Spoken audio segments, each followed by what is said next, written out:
ready for an unforgettable experience. Get ready. 5, 4, 3, 2, 1. Let's get hype.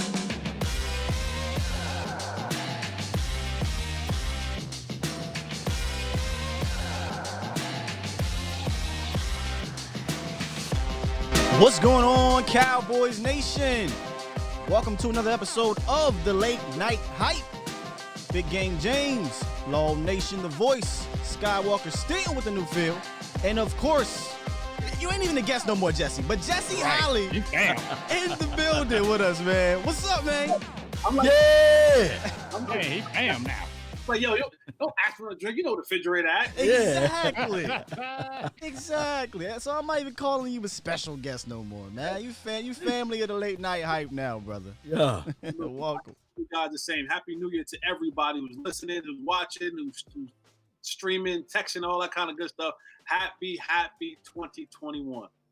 Off to a wild start, to say the least. But listen, guys, we know what's going on in the world. We're not immune to it. We've said some of the things we've said on our social medias and what have you. But hopefully tonight we can give y'all something positive to talk about, look forward to, even though there was a bit of a negative with the season with the Cowboys. But nonetheless, man, anytime we got Jesse in the building, to me it's a positive, dog. So thank you again for giving us your time, brother. Always, man, always. Yes, sir. What's up, Law Nation? Oh man, Big fourth James. and long, man. We making it, man. We made it. This is I guess a replicate of what the season was. We were fourth and long, and we made it, man. We made it through 2020. We all alive here, man. So thank everybody, man. Like Jesse said, Happy New Year to everyone. And I can't believe it, man. We made it. We made it out of 2020. It's a whole new year, a whole new flavor. Let's go. How about you, Big Game James? Hey man, you know what I'm Big saying? James. I'm living. I'm excited. I'm happy. You know, I'm not excited that we out the playoffs. That sucks. But hey, we got my guy on here, and I mean, let's talk some Cowboys football, baby. Hey, Let's go. Yeah, let's go. Let's do it. And Jesse, I was gonna slow roll this. No, you know what? You said the same thing last night. I was just going to kind of ease it. No, you always try to set me up.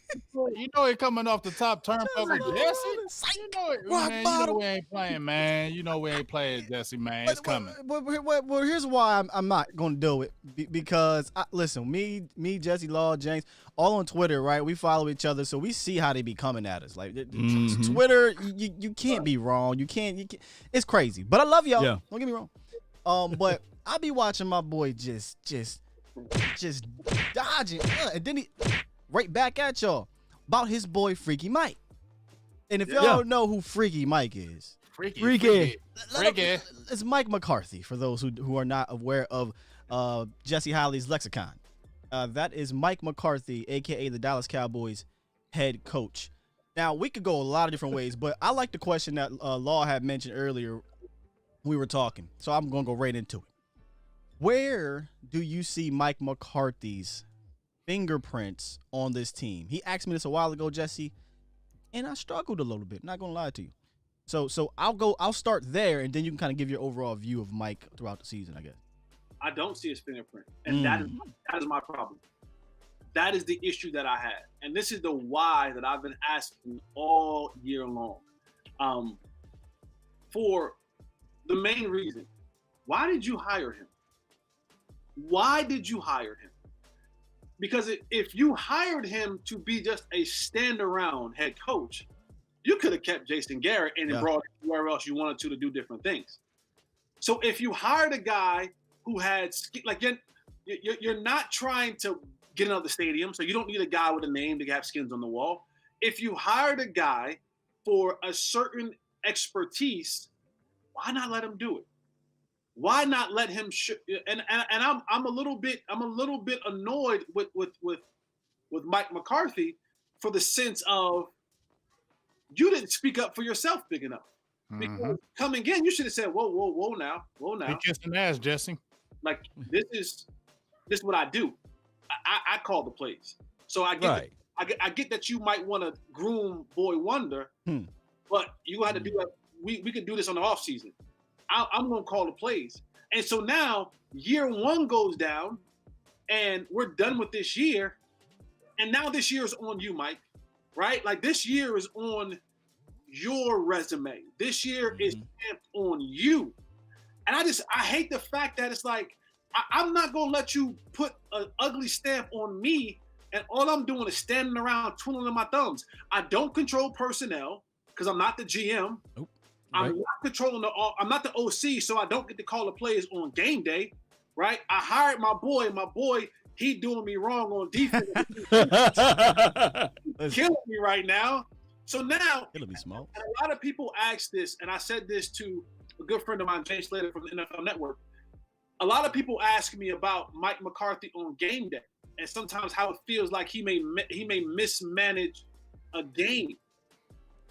And I told her, I said, you have to think about this. Mike McCarthy is, for a large majority of his career, he was calling plays.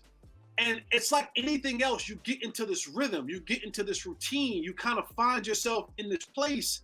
And now he's just trying to find stuff to do because he has nothing to do on the sideline. And so he kind of looks, he's looking like, which way did he go? Which way? Because he's not in a rhythm which he's comfortable with. He's used to being in the driver's seat. And even though the terrain may be rough, I'm so used to being in the seat that I can navigate it, and it puts me in a mind frame and a groove of how I operate. But when you take that thing that I've used my whole career to make me whole, now I'm sitting there and the pieces are not clicking, and the engine isn't running at full capacity because I'm missing this piece that's kind of put me in a place that I'm not used to being in. And so for me, I'm upset at Mike McCarthy for allowing himself to be put in that situation when you should have came in and said, this is going to be how I do things. Well, we can keep Kellen Moore to help with the transition, but this is my show. I'm going to call the plays on Sunday, and he could be the passing game coordinator. There's other ways that you can develop Kellen Moore. I think Jerry's still trying to hold on to that. Do it my way. Message. He's almost into that same grain of, I'm still trying to hold on to producing the next best thing. 10 years ago, and it failed. I'm waiting to see what the numbers are that comes out on Kellen Moore's contract. That's going to be very telling, fellas. Yeah. That's going to be very telling. It could be JG all over again in regards to highest paid assistant. It could be JG all over again. It ain't, Jesse. Now, come on, dog. You know it ain't coulda. You know it is. Like, let's keep it real. You know when they brought Kellen Moore, this is just what I feel, Jesse, and I want to ask you this right quick. When they brought Kellen Moore in and Mike McCarthy came over, all I was hearing was Mike McCarthy. Oh, I love Kellen Moore. I want to do this with Kellen Moore. I want to do that. No, I don't believe it. I believe Jerry Jones and them said, hey, you know what? You pick your own staff, but you keeping Kellen Moore. You're not going to get rid of Kellen Moore. You will keep him, and that's what you're going to do. And Mike McCarthy said, hey, okay, I'll keep Kellen Moore. And this is my opinion. When he backed off and got soft and said, I'm going to keep Kellen Moore, that let me know you became a yes man. This is just what I feel. Mike McCarthy had that bullish. He was bullish to me in the Packers, and that's why when he came over to Dallas, that's why I was excited about him, because I was like, okay, we got a guy who's going to take command and say, this is my way and this is how we're going to do it. And he came in doing this. And I'm like, oh, boy, I still love you, Mike McCarthy, but you came in soft, bro, and I thought you was going to come in hard. And I feel like because you came in soft, that's another reason why we kind of had this season the way we did, because he didn't come in with control. You got to go hard on them Joneses, and if you don't, they're going to run over you. They are. And they they're not conniving, but they salesmen. They know how to sell stuff. That's one of the things, the traits that I can see from the outside looking in. And when we see Mike McCarthy on the sidelines, and he's not really doing the things like we saw over there in Green Bay land, because I saw him in the face of Aaron Rodgers. I mean, I thought they was going to go to fisticuffs. And I know that Aaron Rodgers is a diva. And I know that Aaron Rodgers is a student of the game as well. So by us seeing the docile Mike McCarthy, we're not getting none of this fingerprint stuff. So like you said, you're right. You're right. It's all about Mike McCarthy sitting back and allowing, dare I say, Kellen Moore run this thing. And what it's ultimately going to do is he's going to drive your ship right out of town. One or two things are going to happen. It's inevitable. He's going to shine and be really damn good, and you're gone, or he's going to be really bad, and it's ultimately going to fall on you, and you're going to get fired. And that's my biggest thing in this league, is that everything, because good, bad, or indifferent, it falls on the head coach. So if it's going to fall on me, let it fall on me. Let it fall on me. And if you wanted to keep Kellen Moore, then you should have went and hired someone who's a defensive-minded coach. Ooh. That's exactly the thing. Is that if you hired Mike McCarthy because of his ability to develop quarterbacks and his ability to call plays on Sunday. That's what that is the reason why you hired him. You see what he did in Green Bay in his career, and despite how it ended however it ended in Green Bay with him and Aaron Rodgers. That relationship just grew sour, and it happens. It happens. But I'm like, let him do what he does, because people say, well, he's helping Kellen Moore with the game plan. It ain't the same. No. Yeah. It It's ain't. not the same. You're not in control, Jesse. You know it. Jesse, let me ask you this, though. Let me ask you this. North Carolina give you a call and they say, hey, we want you to be the head coach of North Carolina. Or you was like the offensive coordinator for some I guess, NBA team. What would you do? I'm gonna go be the head coach. Point blank in the period. Are you going to come in like, this is my way, I want to be able to come in the coach and I want to be able to do this? Or are you going to be like, hey, whatever? No, I'm going to take control of the situation, because at the end of the day, this is my team. It falls on my. It's my watch. It's just like being a husband, right? Or it's like, yo, whatever goes on in your house, whatever goes on in the law house, guess what? They're gonna be like, who the man of this house? Yeah. Right. Hey. Yep. Like, it's on you, homie. Yep. That's on you. That's on you, Scott. If it go haywire in your crib, that's on you. Don't be like, well, I mean, my wife, she do this and she do that. They're gonna be like, nah, bro. You the man of the crib. They got your last name. Yeah. Woo, deep. I'm not trying to be misogynistic or saying that women No, can't. you keep it real. It's No, in you the keep it knowledge. real. Speak it. You talking Metaphor. real talk, baby. At the end of the day, this falls on me. So let me do me. And that was the same thing with Jason Garrett. You said this last year. You let them. No way. My job is on the line, and I can't go out on my own sword. Nah, then fire me now. Fire me now, because if I have to depend on another man to eat or to survive, I'm dead. You know what's interesting about that, and somebody said it here, maybe just took a job, is I don't think Mike McCarthy has ever, as a head coach, just been a stand-around head coach. You're asking an old dog to learn new tricks. And so for James, it was his kind of red flag was, hey, you done kept Kellen Moore, so that's kind of soft on me, right? My red flag was, dog, you hired your friend who hasn't been a successful defensive coordinator in 18 years. Yeah. That made me raise my antennas and say, what's going on here? No, I'm not gonna front y'all. Can we keep it? We family, right? Yeah, We keep it do- real. Yeah. Keep it funky. Come on, man. Like, I was like, okay. Now, You didn't feel great about it though, Jesse, did you? What about Listen, Nolan? here's my thing. If the day comes, and I think about, believe it or not, you're gonna have to believe it, but I'm telling y'all this. I think about this stuff. If the day comes and I ever make it to this big network and I'm this big, I'm Stephen A type level. Like, I think about who can I bring along? Who can I elevate? You got me, huh? Right? No, he ain't coming for you. Like, Just put it names down. like you guys, like, yo, I would really like, if I got to that point, like, to really help those guys elevate their digs, right? Show. And that's that. But now, Hold up, Jesse. We legit though. Hold on. Like Nolan don't do what we do, Jesse. Let him go over here. you gotta respect the man for looking his homie out. Yeah. There you go. Take him up for the team. All Yeah. right, look. Oh no, Jesse. Let me take my Cowboy fandom off, and now Away from the outcome, right? This your man's. And first of all, your man's put you on first. Yeah. But Jesse, though, we about winning, though. Jesse, you can't bring your man's ain't being dominant as far as the defensive coordinator, though.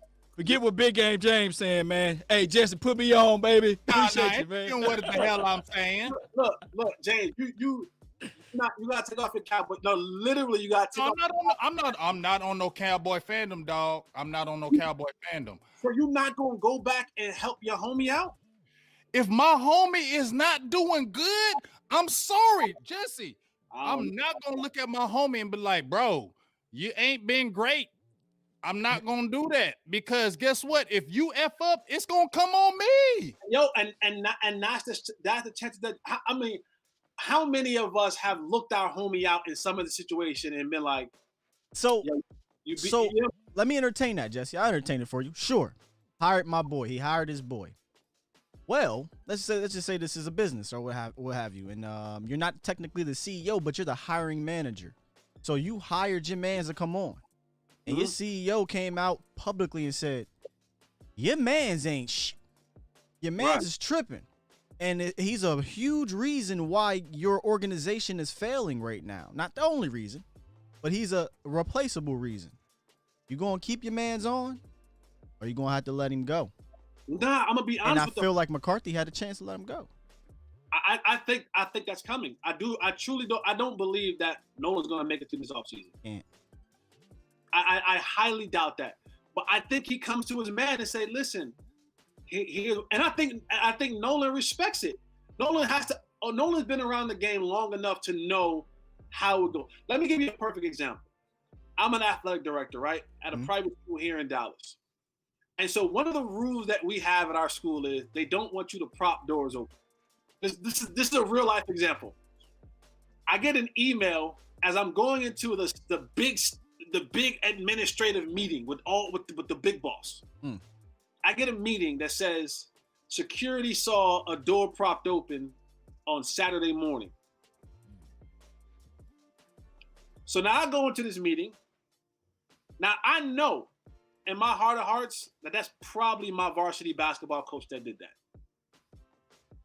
When I go into this meeting and my boss says to me in front of everybody in this meeting, Holley, I know you saw the email. You know, what are we going to do about these doors being propped open? You know, it's not da-da-da-da-da-da. What do I do as the head of the athletic department? My response in that meeting was, okay, hold on. Are you sure it was us? Because sometimes when the cleaning crew comes in, they prop the doors open to take the trash in and out the building. That's what I said in the meeting. When I went to my coach, because I knew it was him, I got him straight behind closed doors.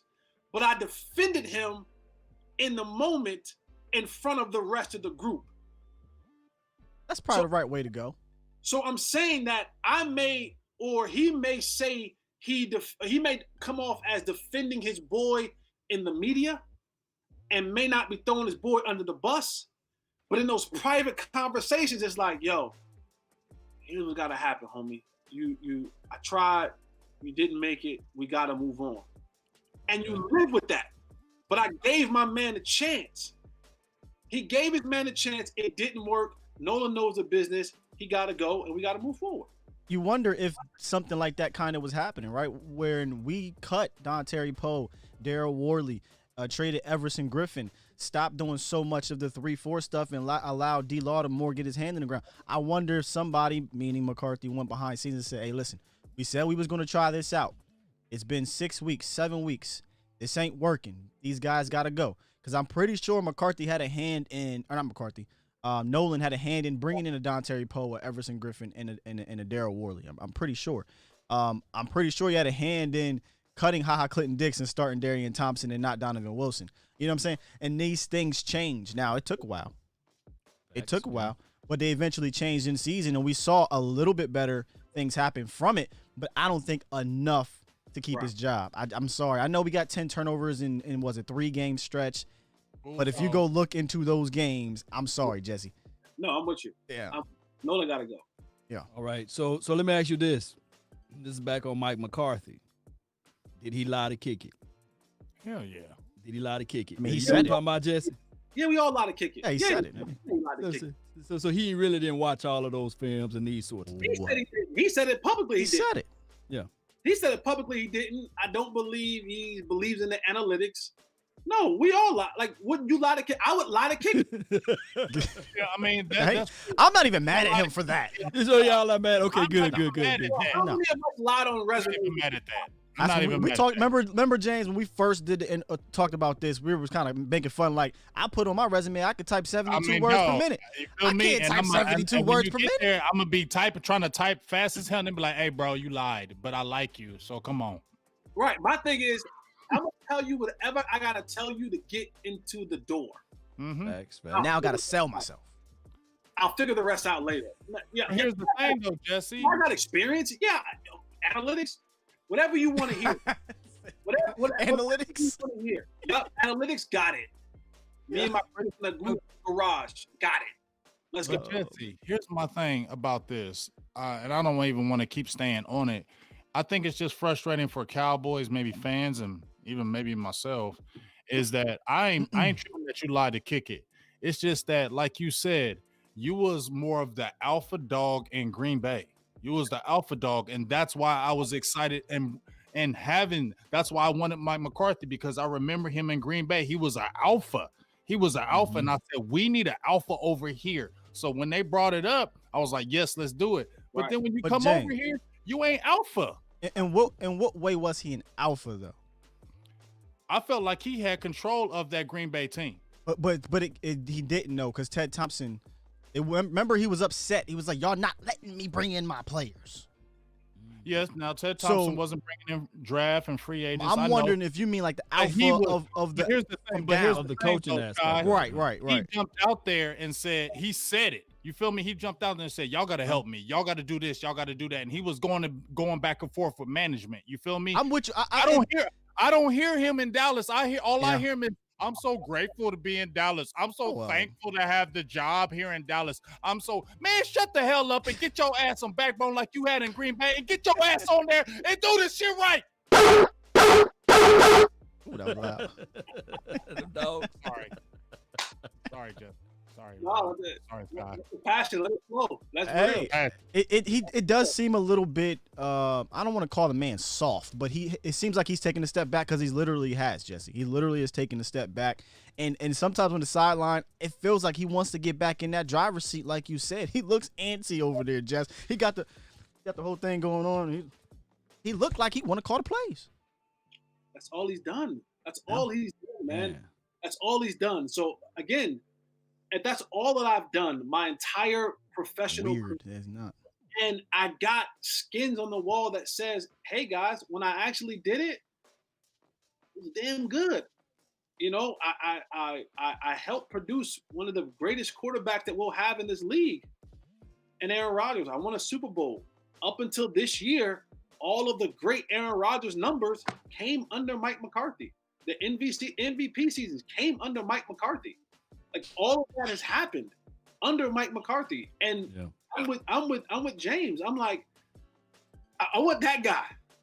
I want that guy running the show. That's the guy. That's the guy that I was so excited about because what I thought I was getting. I thought I was getting him to be able to come in here and put his stamp on this football team. Because I'm like, look what he did in Green Bay with a third of the weapons that he has here. Like one of the things I always say about Aaron Rodgers, and I'll forever say this, the amount of disrespect that organization showed Aaron Rodgers, that they lined up for like 2 seasons, Ty Montgomery as their starting running back. Like think about how disrespectful that is to do. Right. Like, think about if he had a guy like Zeke, or if he had like Omari in his prime, right? Like he had guys who were aging out. You know, he had some good, but he didn't have. He didn't have an Amari until maybe Devontae Adams, in my opinion. Right. He had to develop Devontae. Like Devontae was a development process. He had good receivers, but I think he helped. Listen, Greg Jennings, no disrespect. Jordy Nelson, no disrespect, but I don't think talent-wise they're better than Amari Cooper. No, but like think about if he had Amari Cooper a CeeDee Lamb and a Michael Gallup all in one team, and a Zeke Elliott. Like, think about like all that kind of stuff that he either threw for 8,000 yards. He been drawing up all kind of plays, Jesse. He been going nutty in that damn playbook. I see Gregory saying, man, hey, y'all sleep on Jordan Nelson. And, no, we talking about Jordy, but let's be real. Is any of the Cobb. receivers he ever had better than, well, besides maybe Adams now, but in the other prime, are they better than Cooper Law? Oh, nah. No, I'm saying, like, give him a guy like that consistently, match him up with guys like that, and not having. I mean, how many times have we seen even the season that he's in now? Like, you hear names like Lazar and MVS and So their tight end Robert, not Runyon, huh? Runyon, I think Tunyon. I think is his last name. Tunyon, something. I trained Tunyon out of college. I saw that picture you posted. Yeah. 2 years into the league, and he was a practice squad guy for 2 years. Remember where Devontae Adams came from. Remember where Lazard came from, and MVS. All those guys were guys. They were like, well, we hope, and they developed them. That's one thing they do well over there. But I just want that Mike McCarthy. That's it. Yep.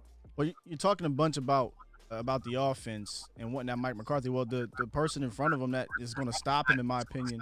A bit of an echo there, Lo. Nope. It's going to stop him, in my opinion. Still doing it. Weird echo. Yeah, is it coming from Everybody. everybody? Give me 1 second. Where is that coming from? Okay. So what I wanted to ask you about was having Kellen Moore in front of him and how you feel about Kellen Moore getting this extension. That's basically where I want to go at. I hated it. And it literally just tells me all I need to know. Kellen Moore will be your head coach in probably the next 2 or 3 years. Like Kellen Moore, like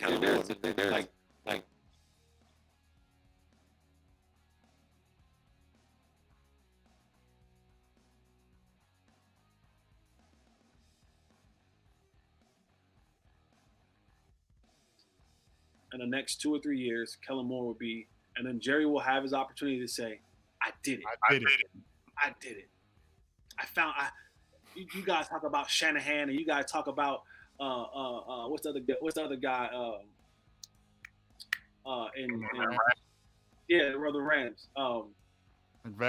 McVay, or whoever the young hotshot is, Cliff Kingsbury. Nope, I got Kellen Moore, born and bred and up through my system.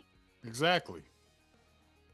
I mean, I felt it like Jesse. I said, Jesse, as soon as Kellen Moore got elevated to offensive coordinator, I said instantly, they're grooming him to be the next head coach to be the Dallas Cowboys. Period, point blank. They were going to set it up just like they did with Jason Garrett, and you see how it's going. It's the same exact way how they're setting it up. And you tell me, Jesse, if McCarthy has a bad season next year, right? Let's say he's having a terrible season mid-season and they're like they were last year. If they say, okay, we're moving on, who's gonna be the head coach instantly if they fire Mike McCarthy in mid-season? Kellen. It's gonna be Kellen. And you think the Joneses are gonna be mad at that? No, they're gonna be saying, this is our guy. This is our guy that we started this. We found Kellen. Nobody else. It was us that groomed him. So if he does good, it's not gonna be Kellen beating out his chest. It's gonna be Jerry Jones said, I did this. See, I told you. It's gonna be Daddy. Daddy's saying, look at my son. Exactly. Look at my son. Part 2.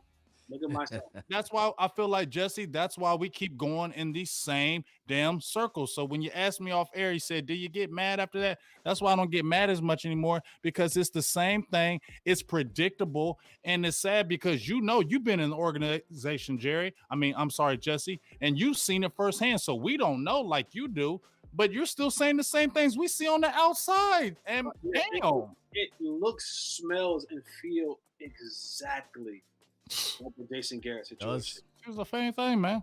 And I'm gonna be honest with you, and the leash is going once, and if they pay Dak this offseason, that leash is gonna get so much shorter because they're going to be looking to capitalize on that while they still got a lot of these guys on the roster. So that leash is going to get even shorter. And again, it's going to be another way, if it doesn't work out in the next 2 or 3 years, for Jerry to, his new thing will be, well, we're going to introduce Kellen Moore, and people will get hyped again, and there'll be a new reset. Like we keep this perpetual, this hamster wheel. Yeah. Hamster. Yep. And a lot of it is because of the leadership of Jerry Jones. Yeah. Oh, man. How do we fix this then? That's why I said Can't fix it. That's why I said you need a guy that's going to come in here and say, shut the F up, Jerry. I'm doing it my way. Good luck finding. And the last time you had that, the guy retired after a couple of years. He said, I can't handle it. I can't deal with it. Damn, Markelle Fultz tore his ACL. I'm sorry, I didn't mean to say that, but that hurts my soul. But guys, like, the league is changing in a sense where I think the Cowboys are still a coveted organization. I think that's still a thing. But the names are changing. The people are changing. And so what once was held in high regard to those past gatekeepers, those guys are being moved out and moved along. And so you have this new crop of guys coming in. And so anybody with real oomph will look at the situation and go, this is not a situation for me. Like Mike Tomlin would never come here. Like coaches like that, who if you just let him do his thing, he's going to produce winning seasons and he's going to produce quality football for you and winning football for you. Because Jerry won't, and there's no way to fix it. There's no way to fix it because the way the family is. It'd be one thing to lie to kick it and then come in here and just do your thing and say, I dare you to fire me. Right? If I'm having success doing it my way, I'll let you pretend that you got it, but I'm doing it my way. I dare you to fire me. He lied to kicking and then he's just chilling. He's just letting Kellen Moore call the plays. He's keeping this guy. Granted, I know you said it's his boy, but I'm sorry. I felt like he could have salvaged a little bit if he would have got rid of his mans in week 7, week 8, because it was historically bad, Jesse. It wasn't like it was just a little bit bad on defense. It was historically bad. So I'm hoping we get that aggressive Mike y'all talking about back, man. I doubt it. I hope with a full off season that we see a different. And I know we're bagging on them and everything right now, but let's also be very clear here. We probably suffer the worst injury-riddled season I've ever seen in Dallas. And just by default of those guys being here, you likely win this division, Jesse, which maybe puts lipstick on a pig. But nonetheless, let's also be very clear with that part. You can also say, well, if Philly didn't have all their injuries and Carson Wentz actually played well. I still think we better. You know what I'm saying? Like, I mean, people, you can have that argument all day long, depending on sure. You sit on. Absolutely. But at the end of the day, we've had full rosters. We've had full rosters, healthy rosters with really good players, and when they didn't make the playoffs. Well, I mean with Mike. I'm saying we may have a different feel, right? If Dak stays healthy, if Tyron's healthy, and Lyle, at the very least, those three. Everybody else can get hurt, but if those three are healthy, I feel like you're at least win this division, which again could just be putting lipstick on a pig. Right. Absolutely. I think in this division this year, having Dak with everything that we had, we win 2 or 3 more games easily. Facts, man. Facts. Let me ask you this, though. Even though if we had everybody healthy, the decision-making, do you think that there's more so on Mike McCarthy just overthinking the situation or pressing, or will he change his decision-making? Because I heard that he had those type of warts even over there in Green Bay land. That is something you can judge. Yeah, I'll give you an example for like the throwing of the flag, the red flag on the catch, right? But that was terrible by him. And a lot of times, every single coach, I don't care who you are, has a flaw. Every single one of them. The good ones minimize their flaws, and they produce so much that when they do have a flaw or a hiccup in that, or that flaw rears its ugly head, it's minimal. So do we see decision making go away? Bad decision making go away? No, because a person is going to be a person. Like you're going to be exactly who you are. And when the frying pan is hot, that's who you're going to be. Right? When it comes down to making certain decisions. What you hope is that I've given myself enough cushion that when I do make that bonehead decision, it doesn't cost me. And in this season, every bonehead decision was so blatant because you had no cushion.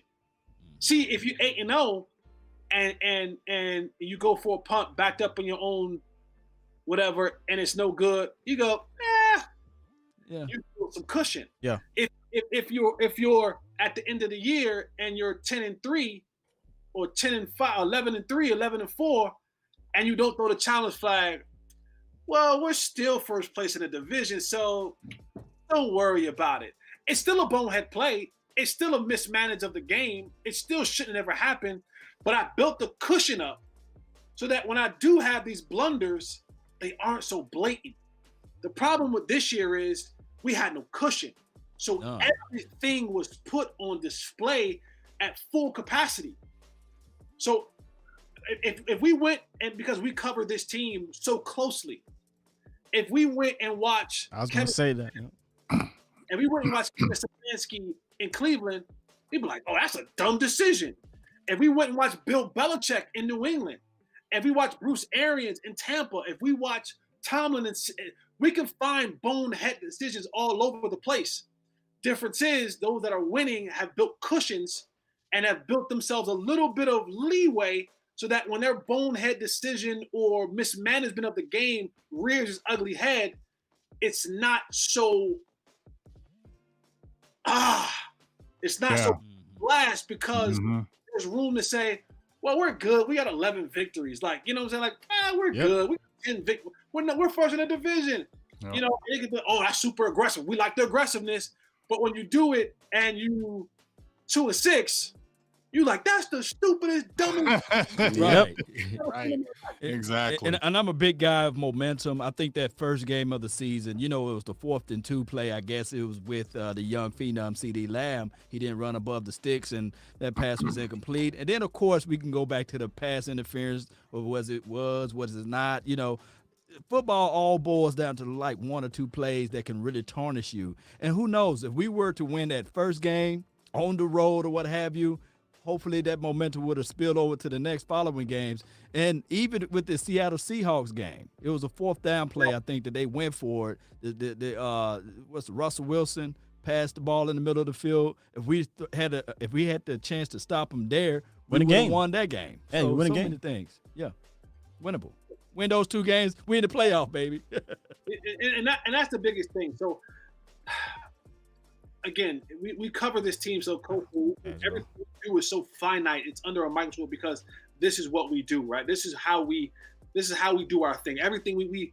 But again, if you look across the league, man, and you watch games closely enough, you see good head coaches having brain farts throughout the year. Yeah. Like, oh man, what was he thinking right there? But you know, like you could look at, you could say, I'll give you an example. Andy Reid last week, or Eric Bieniemy, whoever's called the play. They called this play in a meaningless game that could have got their quarterback seriously hurt on the 4th down. They did a little shift thing and they tried to sweep handoff it and run so out the backside of the end zone. I mean, of the sideline, and they threw it and it was incomplete to Patrick Mahomes. Like, that's a dumb play for Patrick Mahomes in a game like that. Like, that's a dumb play. But because they're the Chiefs and they're 15-1, you're like, oh, that's funny. It's a funny situation. But when we try to, you know, when we bootleg the white boy out to the side, Andy Dalton, we're like, what are you doing? You're the slowest white boy on the team trying to boot. You look like the damn Joker. That was so my crazy. goodness. Andy Vick, baby. That's what he called him, Andy Vick. Because you put nothing in the bank for you to have a little bit of leeway on it. So you want the decision making to be completely perfect. It's not gonna happen. But yeah. I mean, that's perfect. I was going to bring that up, and you took the words right out my mouth. If you look around the league, all the coaches in NEW, I think it was NE, he said it the same way. All the coaches make boneheaded decisions. All of them. But you talked about at the top of this conversation, ours just happened to be under a crazy microscope because it seemed like every one of them was so egregious and it had a negative outcome right after it. 4th and 1, you do a boneheaded pass as opposed to running it. What happens in the next possession? The Redskins score a touchdown. Right. Try to go for it on, fake punt 4 for 10 on your 24. What happens? A unfortunate series of events right after that. Touchdown, next play, interception, touchdown, game's over. Right. And then this thing here in the Giants game, should have challenged it, didn't challenge it, hurted us. And then, there's a play call situation down there, too. In my opinion, spreading out on 1st and goal on the 6-yard line with Terrence Steele one-on-one, once again, with your season on the line. Another boneheaded decision. Granted, that's probably Kellen, but he's listening. Right. He's listening. Tell Kellen, no, sir. Let's line this thing up, and let's give it to 21. Let's see what we can do. And if we need to throw, we'll throw. But nonetheless, you're absolutely right, dog. Absolutely right. I do want to ask you, though, before we talk about the players, because I definitely want to get your opinion on some of the individual players. Since we're talking about the coaches, just kind of your thoughts on Tom Sula and Philbin on the job they did this year, if you can. I know it's kind of tougher with the position coaches, but yeah, I mean, you look at what Philbin has done with the offensive line. I mean, they played decent as the year went on. I mean, they weren't world beaters, right? But I think they had 10 or 11 different offensive line combinations. And one thing that Nate Newton always talks about when it comes to offensive line is like that is the tightest group of any group in the locker room. No one hangs out more. No one is more cool. No one is more like brotherly love than offensive linemen. And it's so critical because when you get into a game and everybody has their one, individual battles, but, and Nate will be like, I knew when I had, Gogan next to me, I knew when I had someone else next to me, I had to be thicker on this type of protection. I knew I had to help a little bit more. So when you're constantly changing that, well, last week, the guy that I had to my left, I know when we were in these sets, I had to help a little bit more. Well, this guy, this week, now I have to help a little bit more the opposite way. So it's like when you have all these different changes, it makes it really hard for this unit to gel and to really be locked in step in what you do as an offensive line. Like that's what makes offensive line so difficult because you need that continuity because it's so like even just having your arm out there sometimes means the difference between a sack, a hurry, the pocket collapsing because the defender may pause and it allows your guy to now get over to his block, combo blocking, pulling, snapping, signal calling. There's so much stuff that happens between those 5 guys up front that when you're changing the combination, he's going from guard to tackle. He's going from right tackle to left tackle. He's going from left guard to center. He played center last week. Now he's playing. For what they were able to do and still give themselves a chance says a lot about Coach Philbin, and that's a hard group to coach because you need that continuity. It is the only group that requires that type of unity, and Nate calls it like fitting like a glove. Like you need each individual finger to fit, and when they don't, the glove is a little bit flimsy. And that's the only thing that defenders need when you're talking about collapsing a pocket. I just need a corner, right? I need that tackle to set a little bit too short, and now that defensive end is coming off the edge. Or I need that guard to go out just a little bit too much. Now that center has to deal with that dude who's coming off right up in the middle of the quarterback's face because it was a half a foot off of what it was last week, and now that D tackle is getting up in that gap with his hands up, creating havoc. So that's the little bit of the thing when you talk about. So I think Philbin did a decent job with getting those guys to come together and trying to formulate some sort of continuity and consistency across the offensive line. And when you flip to the other side with the defensive line and Tom Sula, he has some dogs. Like honestly, he has some dogs. I think Randy is a dog.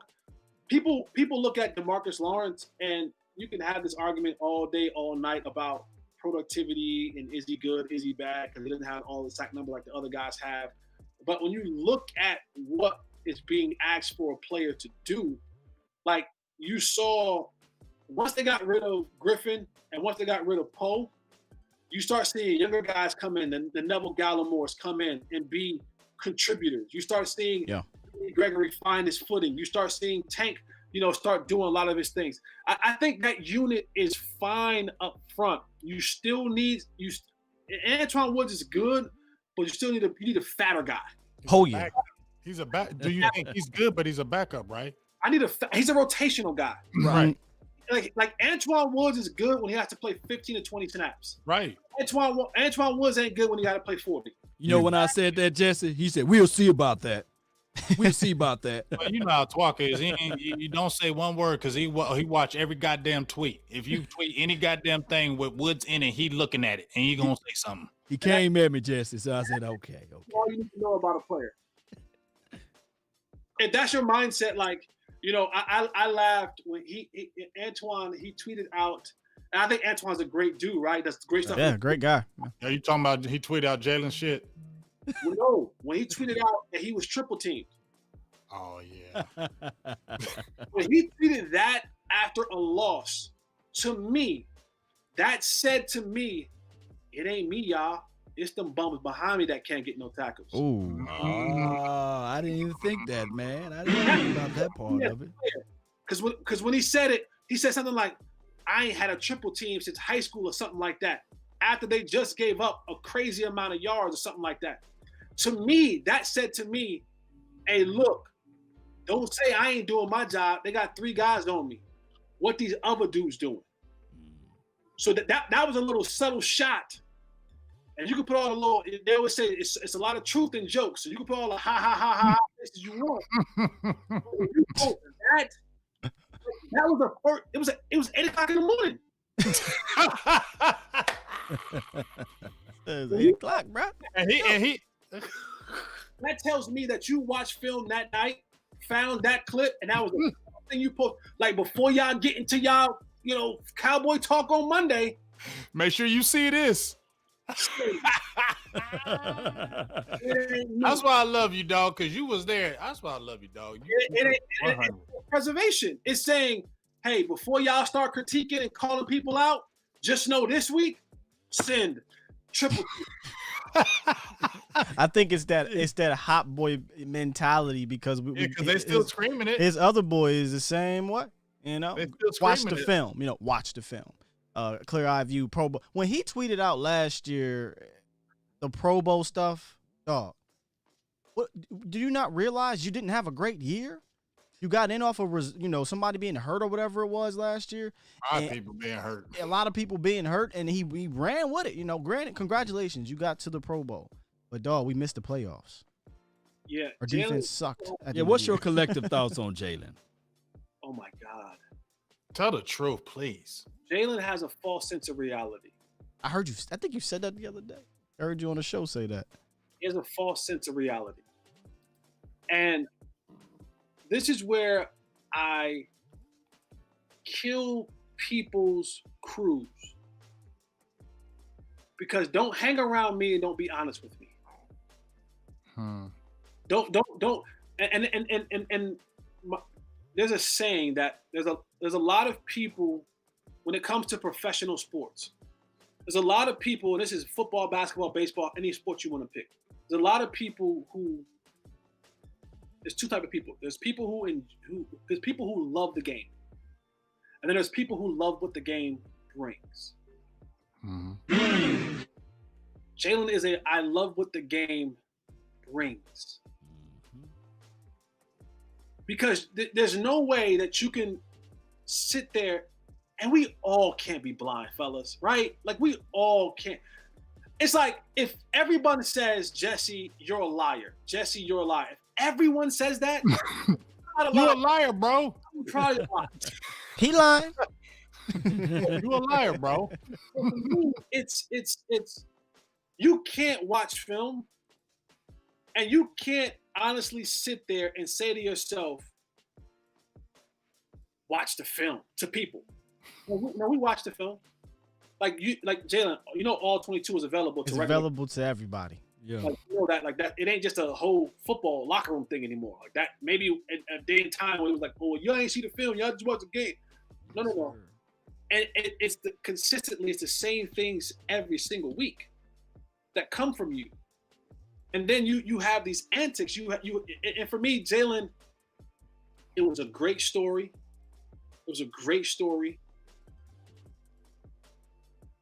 But they got fooled. They got fooled into believing that they were getting something other than what they got. And that's what Jalen was so quick to sign that contract. Quick as hell. Yes, sir. He knew. Because he knew, Jesse. Because why wouldn't you? Yeah. One year. When you hear Jalen speak the way he speaks, that tells me he doesn't have people around him and in his circle that's saying stuff to him like, hey, dog, you don't say that. Don't do that. Don't swipe when they get the first down. Don't celebrate when we're down 30-3. Don't, you know what I'm saying? Like what are we doing? Don't celebrate incompletion on 1st and 10 when they have 3 more plays to go at you. What are we doing? And Jesse, can you please explain to everybody, being second in the National Football League in tackles as a linebacker, that doesn't give you the cake Blake and the ice Martinez cream, is right? top. So we saying Blake Martinez is dope. So that's why you can't say that. Can you just break it down to people as a wide receiver going against linebackers and safeties and cornerbacks? Well, here's the thing. As far as it's like tackles, right? It's where the tackles were at. That's it. Relatively to what is your number and what was the average area of what you tackled? If you're tackling 5-6 yards past the line of scrimmage, then buddy, that ain't a good look. Right? Because that's telling me that you ain't getting off blocks. Because you're already standing about 3 yards behind, 4 yards behind the lineman. They're standing 7 yards behind or from the center. So that's 11 yards of space that you have to work with. And if you're tackling plus 5 yards, that means they moved 11 actual yards before you moved 1 or 2. And as a linebacker, that's poo-poo. And I want to kind of put something into the universe here that I always see in regards to Jalen Smith. And half of it's true, but the other half of it I got to bring up. So, guys, we understand we need better defensive tackle play. Facts. Completely understand that better defensive tackle play will help all of your linebackers. But, Jesse, in my opinion, if I'm going to sign my linebacker to a top 2-3 deal, I expect him to be an elite linebacker no matter who the hell is in front of me. And I have not seen that kind of play regardless. And let's also be real, Jesse. No offense to Antoine Woods. No offense to Malik Collins or Tyron Crawford. But they ain't that nice at D-tackle either when he got the contract, right? He played better with lesser DTs in front of him too. Those DTs aren't, prime Gerald McCoy and Geno Atkins and Aaron Donald. And he played well enough to get the contract, right? So I still want to see you make plays in spite, because that's what they're going to ask the quarterback to do. That's what they've been asking the quarterback to do. Hey, I don't care what's around you, make plays in spite. Hey, Zeke, I don't care what's in front of you, make plays in spite. So how do we let Jalen off the hook for those that are saying that? I get that he doesn't have the greatest DTs in front of him, but you got paid to be a top linebacker, so make plays in spite. Name me the dominant defensive tackles in front of Bobby Wagner. Don't worry, I'll wait. And not only that, also, okay, well, what happens now when you got to play coverage? Oh, well, we know what happens, Jesse. That's the Scooby. That's that Scooby Doo when he run in the air and he ain't going nowhere. And he They're gonna do. That's you guarding the man that's coming out, and you do a terrible job on that. And what the good teams were doing was just like, oh, let's find a way to get this guy in space. And they do it, Jesse. And they do it every week. Every game. How do we get the 54 in space? And when they do it, it's effective. They win. Let me ask you something. Let me ask you something, Jesse, because I want to ask you, because he after people have been getting on him, I don't know if this was he made this quote to Jerry, but he was like, watch the film, but he was like, look, man, I'm blessed. I came back from this injury and nobody thought I was. I feel like he threw that out there because he's playing on that. He's playing on that injury of I came back and nobody thought I was going to come back. So what I'm doing now is miraculous. And I feel like he's standing that up to Jerry. Like, you see, Jerry, I'm doing my thing and I came back from all this. And I just felt like he threw that out there because first he said, watch the tape. And he's like, but I came back from this devastating injury. Did he say that, He's James? like, yes, he said that. I came back from this I think I heard I it. missed he that. quoted that. Yeah. He said, I came back from this devastating injury, so I'm just blessed to be playing this game. And I feel like you use that. He uses that to, oh, you're right, Jalen. It's a great story that, yes. You know me, you know what I'm saying, Jesse? Almost like make us feel sorry for him. I don't feel sorry for that shit, dog. I don't care. And that's what it comes down to. It's definitely one of those things where it's like, let me throw this out there so they can. It's a built-in excuse. Yes, it's a built-in excuse, and no one buys that in the league anymore, because you can't go up to Dalvin Cook and say, "Hey, bro, I came back from this leg injury, man. So don't run for over 200 yards on us. Like, don't do that." No, I'm gonna cook you. And so he tried to throw it out there. And to be honest with you, Jerry paid for the story. Ooh, say that again. Say that again. I never heard this part. That feel-good story. yes. Yeah. And it was, see, we take care of, see, we want to reward that. And it was, and to be honest with you, it was another careless mistake by Jerry, because we're in the time right now with that money. At the time, we were still trying to get Dak paid. You know what? I'm gonna go ahead and do it. you get a point for that one. And so, how careless of you to take this money and go give it over here to a guy? Like, I don't know what you were trying to prove, but you failed again. And now Jalen's gonna cost you. And if I was Jalen, I'd have been like, okay, Todd Williams, what do I sign? That's the money guy for the Cowboys. Okay, Todd, let's go. But I would have signed with a crayon. It's one thing, Jesse, if they would have gave him the Cole Beasley extension. Remember how Cole got that little 3-year deal? Wasn't nothing crazy. The Barry Church extension when Church was hurt wasn't nothing crazy. They gave this man top 3 to 5 money in the league at the position after a half a year or a year of solid play. I just think that's wild. After the injury that he had, I would have said, hey, Jalen, amazing, great year off of the injury. Let's see you do it again. Let's revisit the table. Isn't that wild that you can have one guy who you should be saying, prove it to me before I pay you. And then you have another guy keep proving it, who has been doing it, and you're like, we're not sure yet. Show me again. Let's see it again. Like this is the crazy thing that happens with the Cowboys. It's like the people that you should be paying. You should be paying your Byron Jones of the world. You should be paying the Dak Prescott's of the world. You'll be having guys like that on your football team. What's my guy at Kansas City? He shouldn't be a Kansas City football player right now. Hitchens. Right? Guys like that shouldn't be out of here. And then you go, oh yeah, let's give the guy who had a devastating knee injury and only played one good season, decent, pretty good. Let's go give him top market. That's that is what this organization is doing. Look, Tyron Crawford was the same thing. Like Tyron Crawford had a decent year at defensive tackle. And they said, you know what? I'm going to sign you to really damn good defensive tackle money, and then not play him at that position. So hey, Scott, let me ask you this on this question too. Yeah, Scott, you probably know the contract better than I do. It probably not even be a bad contract. The Lyle Collins contract, is it a bad one? No, that's not. It was pretty good. That's a good contract. It's a good contract. No, I don't mind the Lyle contract. Okay. Unless they knew he was if the rumors are that he was lazy and that's why, he's injured. If they knew that, then yeah. But No, I think they got Lyotta a very good deal.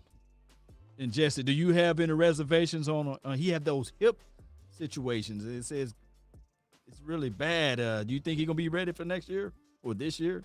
Lyle Collins. I think he'll be ready for the upcoming season, but there's certain injuries, guys, that when fat guys, big guys get those injuries, He's 330 now. They linger. away. They linger. About Tyron, when you get think about it, these guys are 300 pounds. You got to stay in shape. You always got to be working out, don't you, Jesse? When you that big, Pounds, and you're being forced and tasked with taking on other 270, 80, and sometimes 300-pound dudes.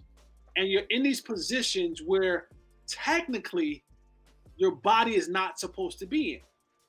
So now you're telling me that a 300-pound dude who's always in a hip stretching, bent over position, who's always on his last kick, putting his foot in the ground, I got to brace with my foot in the ground. Impact is going into my where? Into my waist hip area, right? And now I got to do that for the next however many years you want me to do it at 300 pounds every single season with bad hips. Same thing with a back. I've never known anyone who has back surgery and their back got better. and neck surgery, Ask Tone. back and neck surgery. And I'm glad you want the neck. Back don't get better, necks don't get better. Now they may say, "Oh, it doesn't hurt," but it doesn't get better. You ain't getting hit. You ain't hitting. You know what I'm saying? It'll get better. So when guys have certain injuries, I always look at it and I go, I said it about Tyron. I said this. I said, You came on our show and talked about time. I said that ain't gonna last. And the same thing with Leighton Vander Esch. That's where I wanted to go, Jesse. Because I don't want people to, y'all just bashing on Jalen. Hold on, wait a minute now, because you know LVE got to get some of this too now. You gotta get all the smoke. Listen, and LVE may not be the number one public enemy because he's on a rookie deal, and Jalen got paid. But LVE, my main issue with LVE is I don't trust him to be healthy, and then I don't trust him to play hurt, because I don't know if you see this, Jesse, but when he's completely healthy, LVE pretty damn good. But when he plays hurt, he look like he is running in mud, fam. He looks soft. And that's why I really do have a linebacker very high this year on the needs in regards to the draft, because I need some young, talented guys that are going to move. And we know Jalen got the little funky leg, and we know LVE, when he plays hurt, he got the stanky leg. He runs in the mud. So kind of give LVE a little bit of the smoke too. If there's one thing I pray that, this is for Will McClay, and we praise Will McClay and his staff, and there's one thing I want Will McClay and the Cowboys to stop doing. Stop drafting hurt guys in college. Right. Oh my gosh. Linebackers too. if you're a habitual injury report guy, I don't want you. No. Sean Lee had a red flag. LVE had a red flag. Jalen had a red flag. Because if I play 11 games in college, let's just say, right now, if you're at the great schools, you'll play 12 or 13. Let's say I play 10, 11 games in college against decent competition. And even in that, 3 or 4 games out of that year are money games. No offense, Law, but you call up Jackson State and you say, hey, you guys want to play? We're going to pay you $800,000 to come play so we can beat the brakes off you. So you're playing inferior competition. Right. You're playing not so good talent. And you're on the injury report. Or you're often injured year in and year out. Why would you think that's going to change when you come play 16 games against grown-ass men? With grown men that want to rip your head off.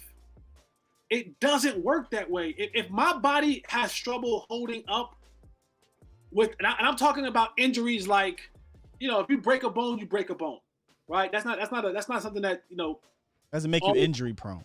Unless it's in the feet, right? Unless it's in the feet. Yeah. But like, if you got chronic knee problems and hip problems and neck problems and shoulder problems. In this sport, they're going to surface again. And so when you keep bringing in these often injured college players, they often become injured pro players. And we've seen that with Sean Lee. Right? We're like, man, when Sean Lee is healthy, whew, he the best out there. Yeah, but he's gonna miss 4 or 5 games a year. Man, when LVE At least. yeah, he's gonna miss 2 or 3 games a year. But boy, so stop bringing in often injured guys. And you look at a guy like Leighton Vander Esch, he had a neck problem. He had a neck problem in school. And to play that position in this league with the horses that you got to deal with every single day, there's no way that wasn't going to come back up. And when it resurfaced, and all that area now becomes what word am I looking for? It becomes More sensitive. Brittle. fragile. It becomes susceptible. More sensitive, yeah, to another injury. You Susceptible, become yeah. susceptible to an injury now because, again, your body naturally Compensates. for itself. When one leg is hurting, the other leg will compensate for it to kind of keep the balance right. Mm-hmm. And so when one part of the neck is hurting, you end up, now your collarbone is messed up. Broke. Because you're doing something different because now you gotta protect your neck. So you just can't. And here's the thing, Jesse, about it. Stevie brought up a great point. It's one thing to take the chance on these guys in round 4, round 5, round 6, round 7. My guy, they've taken the chance on LVE first round, Jalen second round, Sean Lee second round, Randy Gregory's another not injury prone guy but risk second round. You're taking risk. Bruce Carter, second round. Bruce Carter, that's another one, second round. So the second round is where they're gonna do it, right? You're taking risk. That's your guy, UNC. At the highest, at some of the most important value, positions in the draft. You shouldn't do that. I should say you can't, but you should not do that on a consistent basis. Maybe 1 year, maybe another 10 years down the line again, 5-6 years down the line. You're doing it consistently. Right. And now it's catching up to the Cowboys when you could have got a Fred Warner, when you could have got, these type of guys that you can find in rounds 3 and 4, what have you, second round, that's been healthy. You know what I mean? So it's a bit frustrating. It's a bit frustrating. It's almost to me like, fellas, that the Joneses want to, and especially Jerry wants to have this story so he can sit there and say, guess what? He was messed up, but we, the Dallas Cowboys, brought him back, and look what we're doing. Money, money, money. And that's where I've been going off, Jesse, and I just want to ask you this right quick, and I want to hear your answer. I've been going back and forth the last couple of weeks, especially with one of my guys, and I said Jerry Jones and them winning is not the number one thing. I believe they want to win, but I don't believe it's the number one thing because I see too many other things that tell me opposite. You've been in the organization. You know more than I do with that. What's your thoughts on that? I'm going to just point you back to the last interview he did. I already know. I said that to him. What did he open? First thing that came up was money.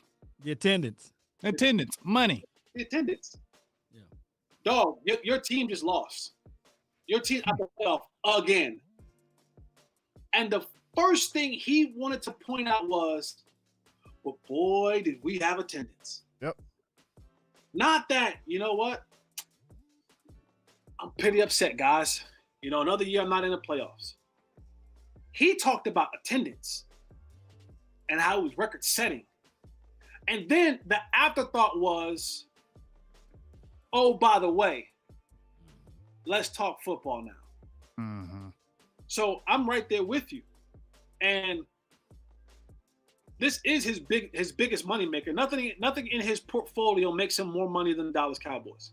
Mm-hmm. So when you talk about stories like Jalen Smith, that sells. Jerseys sell. That's what he wants to do. He wants to put butts in the seats, and if we win doing it, cherry on top. But and I remember this, and I've said this before publicly. We were. I forgot what year it was. Whatever the year they fired Wade Phillips. 2010. I remember we came into a team meeting. and Jerry was in there, and it had been some conversations about certain things happening, and Jerry held up the New York Times. Man. New York Times. And on the New York Times at that time, it had the Cowboys were the most something franchise in the It was a newspaper, and it was like #1 franchise. And it was, some guys had gotten in some trouble. Some guys that got caught smoking weed. And, basically Jerry was like, listen, I don't care about none of that. Y'all not going to F with this. Wow. Y'all not going to mess with this. So get it together. I wish you guys could smoke weed. If you could, smoke away, but you can't. At that point in time. Jesse, that was the time frame, and this is why I said JG did a little bit of a cultural shift, because that was a time frame where we was Hank Johnson. We know what happened there. Terrell Owens, Adam Pac-Man Jones. It was getting a bit wild. Greg Hardy. That was a little bad, but yeah, it was just getting. I'm just saying. But the point was, it wasn't that, hey, we're not pretty good in football right now. Let's just to get better. It was, y'all not gonna mess with the bottom dollar. Mm-hmm. And whoever think they are, you'll find your way out of here. You gonna get the hell out. Jesse, who's worse, Jerry or Steven? At this point, because we got to look forward to it. I think Steven is the next man in charge, right? His daddy. His daddy, okay. So Steven will at least, if it's all said and done, if Jerry ever stepped down, if something forbid to happen, Steven will at least say, okay, I'm going to go out there and find a GM. I'm gonna insert this person. I don't know about that. Okay. Oh no. So he's the next GM. I'm done. Oh my God. I'm done. So another 25 years of this, right? 30 years. I won't be alive. I'll be dead. I saw all my Super Bowls. Thank God. I saw all my Super Bowls. Can we get a Jenny Bus? Like, can Charlotte? Can she run something? Can she run the team? Thank you. I saw 5. Yeah, I think with this one, I think Steven will be more receptive to outside input, but I honestly find it hard to believe that they're going to allow anyone ever exactly and sit in that position of GM. I don't think it'll ever happen, and Jerry might outlive all of us. Right. He gonna be fighting. He be 105. Vampire blood. I said, get that receiver now. Right. I think Steven will be more receptive to what people have to say and not be so hell bent on, his decisions. But I don't. As long as this team is owned by the Jones family, at least father-son combo, this isn't going to be one of those. It's family business. It's a family business. And this family for real. It's a family business, and their business is into selling you hope. You ain't lying. Think about it. Like I said, Law, remember when I sent you that thing where we talked about the front office or just the Cowboys in general? We seen all the people. It was Jerry Jones with 3 titles. It was Stephen Jones with 3 titles. It was Charlotte Jones with 2 titles, and then it was Jerry Jr. I believe he has the other one. But when it said Dallas Cowboys and it said staff or ownership, it had all Joneses and no one else. And to me, that just won't work, because just like Jesse says, you're not really listening to the outside people. When I hear Jerry Jones talking about my grandson said draft CD Lamb and I did it, or I listened to it, but he don't listen to outside people. But your damn grandson, who's young as hell, says draft CD Lamb, you better do it. Okay, I'm gonna listen to you, but you can't listen to no people that know football. Man, get the hell out of here, dog. And like I said, he got a grandson. He got a couple grandsons. But he got one grandson. He got Shy. He's probably in the line in the next couple of years as well. Mm-hmm. He's 18, 19 years old now, so he's in the family. But all of them, it's a family business, man. So getting anyone to come into the business, I don't see that happening. All right, let's pivot towards some football talk. Just go down a depressing hole. Yes, Jones indeed. is anytime Jones comes Our out. internet gonna kick off. That's why I be trying. I'm like, all right, here we go. Depressing. It It ain't gonna be riding through the star It anytime is, soon. man. I still you want know? to talk. Yeah, The thing is, it ain't changing. So let's just talk about the football. I mean, Okay, we just go keep hope alive, and we know damn well what. hey, I mean, we covering the team, so we got to talk some damn football. Oh man, damn. Let's pivot. I'm a hard pivot too. Pivot hard. Turn that. hard pivot. Look. Listen, Jesse, Don't drop my yak. Hey Jesse, you know you get that ball in the post, that hard pivot. Yeah. I'm about to hit y'all with the V cut.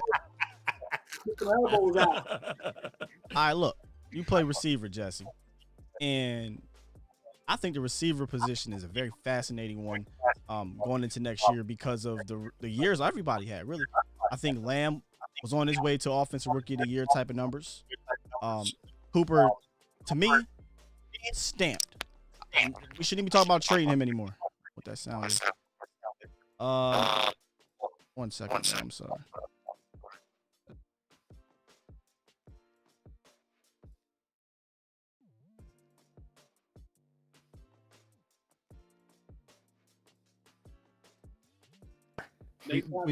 We back.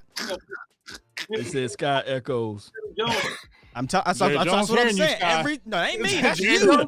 That's you. You the one that know these Joneses every time. You better watch your mouth. That's Say, you, Jerry, dog. listening right now, y'all be gonna have to. There's a reason why Jimmy Johnson is not in the Ring of Honor. You know what I mean? They don't like their attitude, so he about to shut this down. But no, my bad. I don't know what the hell happened.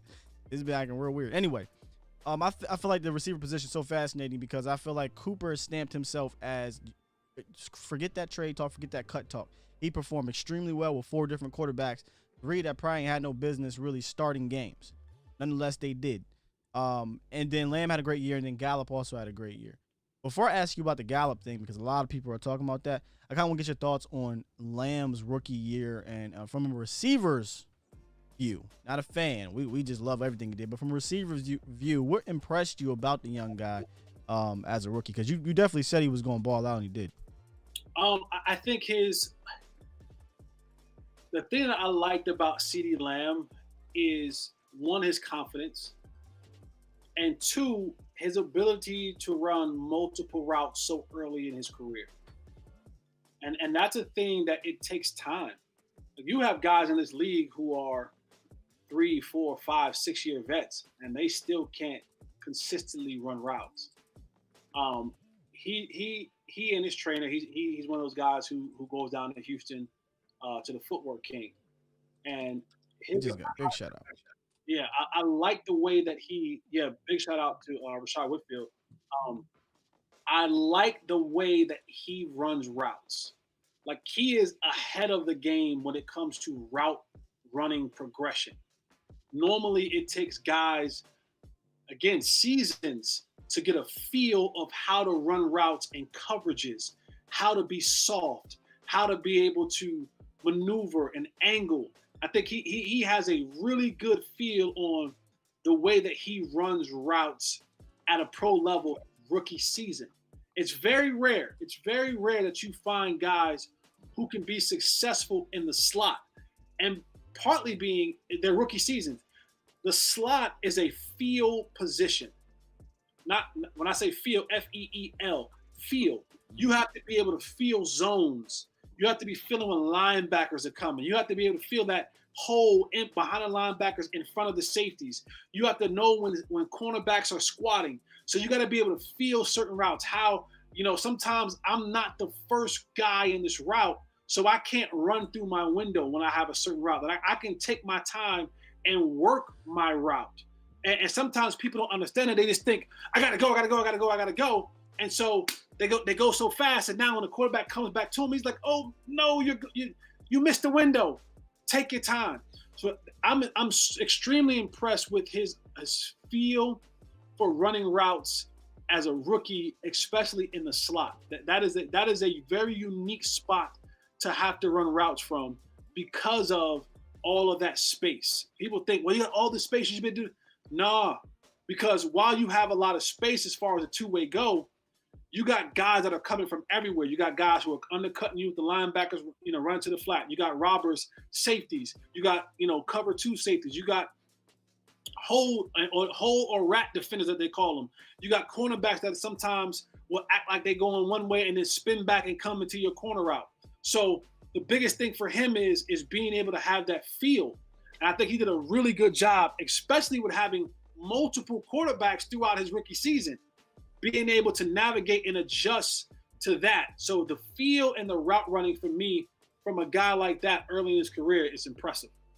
Yeah. I thought, again, everything you said just took it to another level, and I can't wait to go back and watch even more so I could see the nuances of what you were saying. Now, so I hope you are paying he attention. does have to improve on. And sometimes it's all focus. It's all focus, the drops. Yeah. And the drops for him are just all focus things. It's not like he can't catch. He can catch. But sometimes he gets, and that's a rookie thing, he gets ahead of himself. Yeah. Because he's trying to make the move before. Right. He's thinking about, I got to go right. He's trying to do something great every single time. And you don't want to take that away from him, but you want to understand, son, catch the ball first. So he has to just really focus in on, let me look the ball in all the way before I now get saucy. Because he had a lot of drops this year where it was just like, I was going to say that. Yeah. It looked like he was moving. He was looked like you could tell like he was looking at his next move before he caught that ball. Yeah, make the catch you made in Minnesota and then drop the slant route in New York. Right. Yeah. But those are if you go back and look, I think he had 7 drops this year. If you go look at probably half of 7, at least 3 or 4 of those, they were exactly like you said. He's trying to make a move before he catches the rock. He's not focusing. It's not like he can't. You said he can't catch. I don't technically think he has a dropping problem. I think it's more of a focus problem, like you said. It's something that I don't know. I don't think that this is going to be an issue for him moving forward. Somebody that it kind of has been an issue with a little bit or a lot of bit, depending on how you want to factor it in, is Gallup. I appreciate you, Sky. Yeah. Yeah. but before you go to Gallup, Jesse, what is your grade on CD? What was your grade this year? Yeah, are you a hard grader or you want to soft graders? I'm a hard grader on young guys. Okay, so yeah, what's your grade on them? I would give CD a B+. B+. Oh wow, that's a pretty good grade. I mean, that's a good grade. Good grade. That's a good grade. That boy good. I mean, I bet you'd be an A. I bet you'd be an A, Jesse, if he only had 1 or 2 drops. Yeah, and think about his drop. They're crucial drops. Mm-hmm. They're wide open in the end zone. You dropped it. Like, you know what I'm saying? Like the one against No, actually it was. I think it was the Giants game. It was a home game. The Washington game. I think didn't he drop one against Arizona a touchdown? He dropped or a the couple. Eagles. Yeah, that Washington game would have changed everything if he caught that one. Yeah. He had 9 drops this year. It was 9. Wow, it's 7. Wow. Way too many. That's a lot of drops. There's a B flat now, huh? He get a B, not B+. It's a B. 9 drops. That's a lot. That's too many. That is 9 drops. That's a lot. They were credit for, and drops are funny, but I feel like if it's 9 drops and there might be 2 suspect ones, I feel like there probably was a legitimate 6 or 7 legitimate drops, because drops is a weird stat, but 4. We just named exactly. We named 4 good strong ones. Good strong. Good 4 and a possible. Like Spain. About 4 and a possible. I got 5. I got 5 over here. 5 and push, man. Blind 7 on us with them damn drops. That's what he better do next year. Go blind 7, man. Blind 7. I ain't gonna drop nothing on y'all. Hold on. No. Go ahead, Scott, because I know you about to ask him that about Gallup. Yeah, I just want to know his thoughts on Gallup as a player in general, his development. Bring up that trade too, Sky. Well, yes, and that was the trade talk around Gallup because of 1 year left on the contract, Jesse. We got 3 receivers. Kind of what's your take on that as well? But before I get into the trade, I do want to know his take on his development as a receiver, kind of how he gave us the ins and outs on CD, what you see with Gallup before you get into the trade talk. The one thing I didn't like about Gallup's game this year, Gallup is a guy who doesn't trust his hands 100% of the time. He's a body catcher. He doesn't trust his hands. Like, there's times, like when I watch guys and they do those unnecessary jumps to catch it, like the cradle it, I go, he didn't trust his hands. Terrence Williams. He didn't trust his hands. And when you give Michael Gallup like time to think about a ball coming his way, sometimes it's trouble. But when he's fighting and trying to just focus on, getting the ball caught, then it's a good play. But what I love about Michael Gallup is he played his role to perfection. And that's key. That is so huge in a player because everybody wants to be number one, right? And everybody can't be number one. There's only one number one, and that's Amari.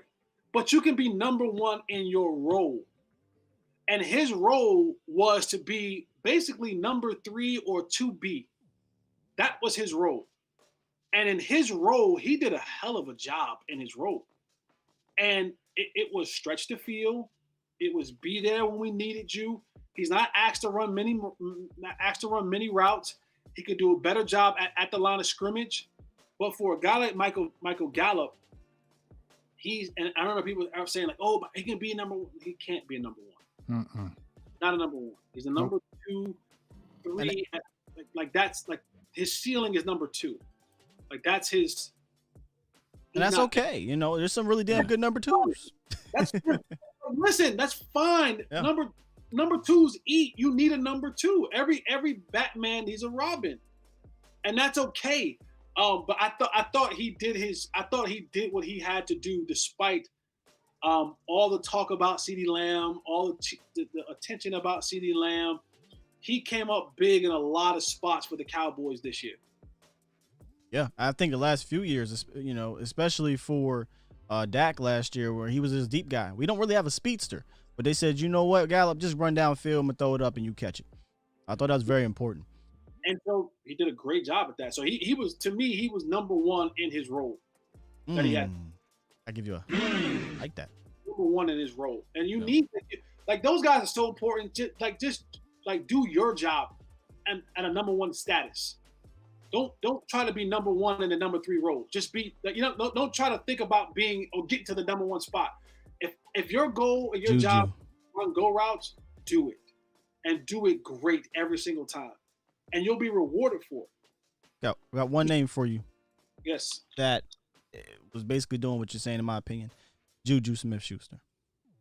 He was so eager to get that number 1, fam. And if you go look at the statistics and his play, really, since he's been the number 1, it's not it. And listen, Juju was good when he had what? Eating when he was robbing. Yeah, right. When he had A. Brown. It was eating.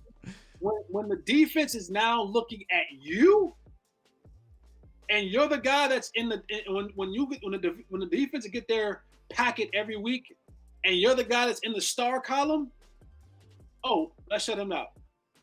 Let's shut him down. Let's shut him down and make someone else beat us.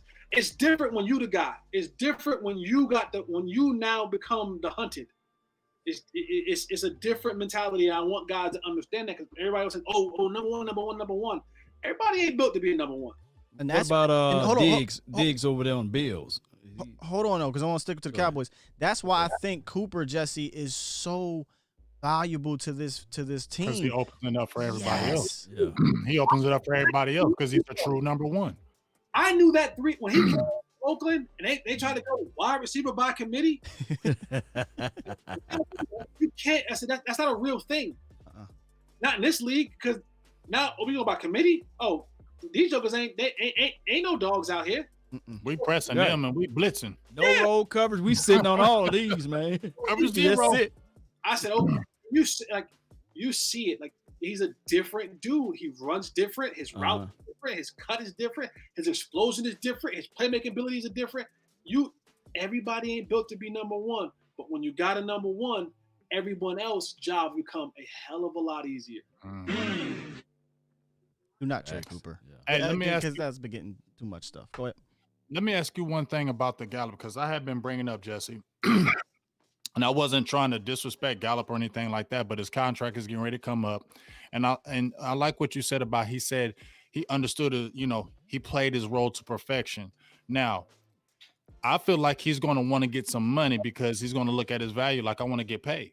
Okay, so if he wants to get paid and you're looking at that his contract he's got one last year on his contract, would you look that if there was a really good deal out there to say, hey, he's coming up on his contract, let me go ahead and try to move him and get somebody for this because I might not be able to sign him because he's going to want that money. And we're not going to pay him that number one money. And he's probably going to want to get it. He's not going to want to get substantial, money less. I mean, you played this game. You got to get what you can get because you never know when this could be your last game. So what do you think about that on that tip? That would you think about maybe looking at some outside things, maybe defensive players, draft picks, because you may not be able to sign a Michael Gallup in the future? Yeah, if Michael Gallup in his mindset is thinking he's going to get number one money, somebody's advising him wrong. Completely wrong. That's one. Two, if you tell me trading him could bring me back a solid defensive player, then I start looking at how to weigh this thing. Because if I can't bring back defensive players going to help me cut down teams scoring 36 points a game on us, and I can't score 36 points a game, then I lose every week.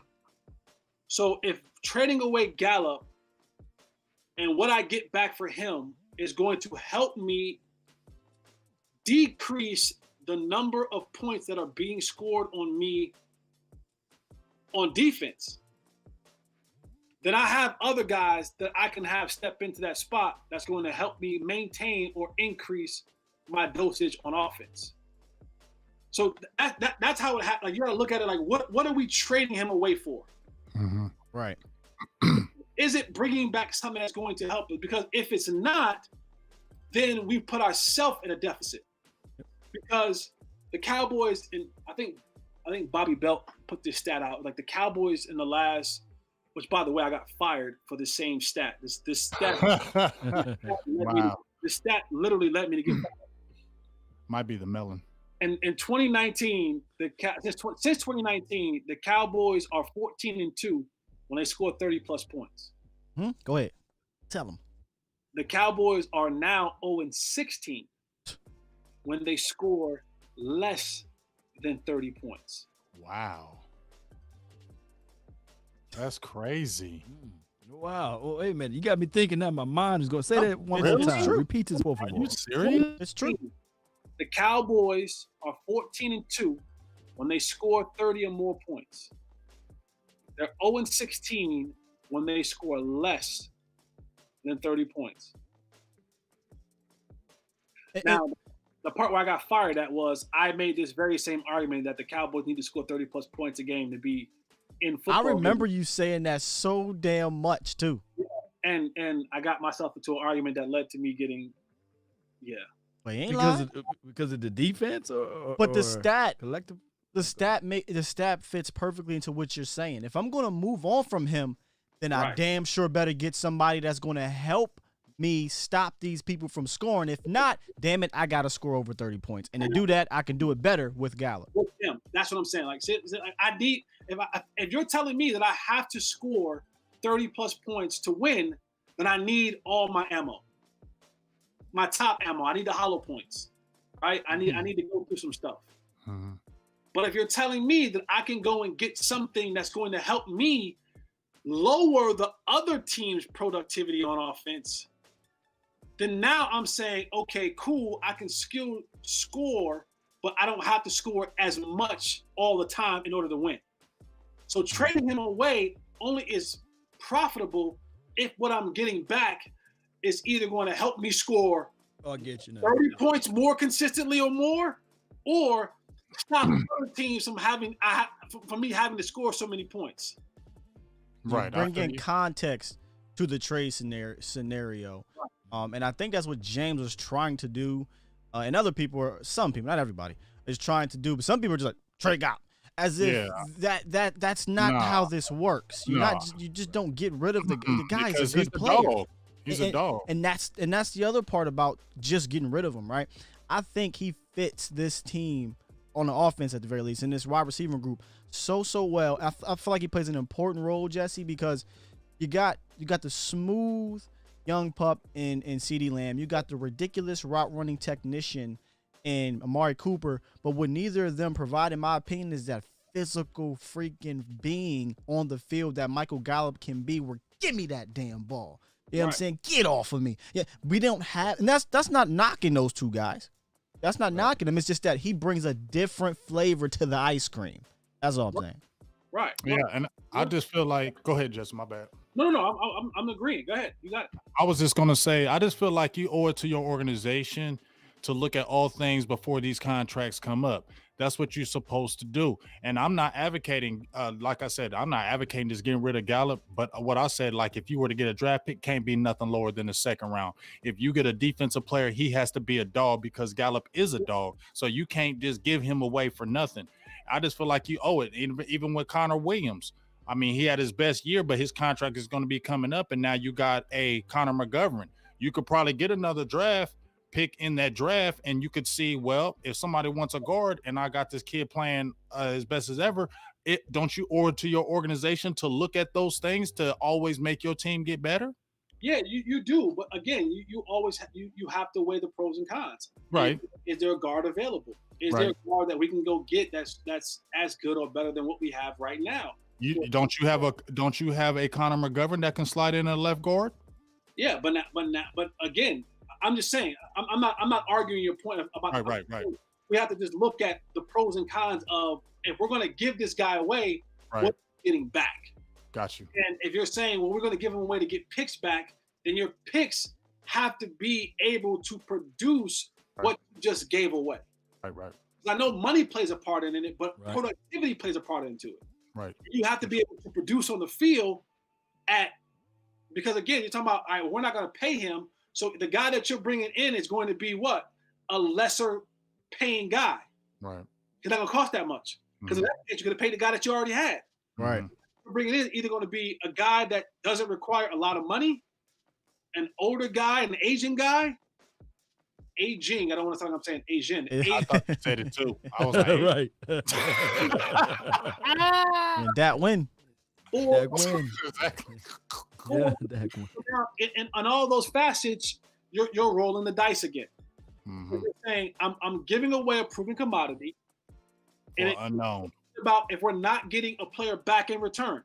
We're going with the unknown, so he better be damn good. You better be right. Yeah, Segue.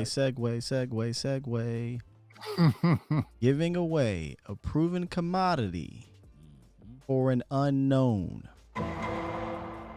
Isn't that exactly what these people that want to get rid of Dak Prescott for one of these rookie quarterbacks?